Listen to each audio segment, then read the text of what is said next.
Good morning mga kaibigan, mga kasama, mga kasangga. Ito na naman si Lakay at ang aking irog at aking Tres Marias. Ayan, at ang aking mga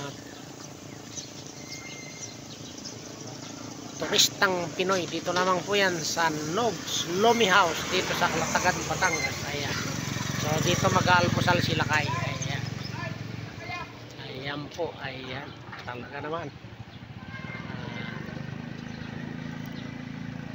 Ayan, ayan. Dito lang po sa Kalatagan, Batangas. Ayan. Si Lakay, turistang Pinoy. Ayan. Ayun, yung aking irog. Ayan, oh. Talaga naman.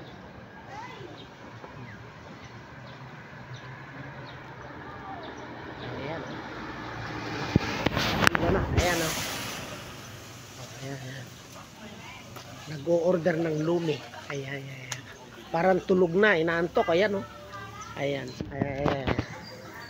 Ayan, umu-order ng lumi. Luming Batangas. Ayan. Dito lamang po yan sa Nogs. Ayan. Ang katapat na E&B Lumi House din sa kabila. Ayan. Pero mas ginusto ko po mas marap. Ayan, mga kaibigan ha. Ang Nogs Lumi House ay ang katabi po nito ay yung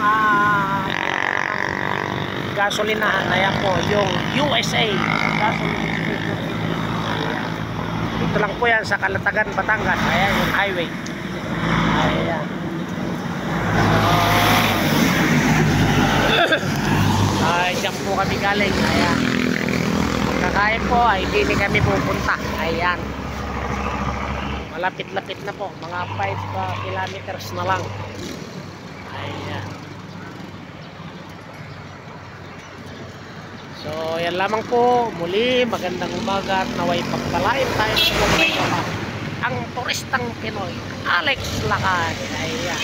Dito lamang po yan sa Nogs Lomi House, Kalatagan, Batangas. Bye!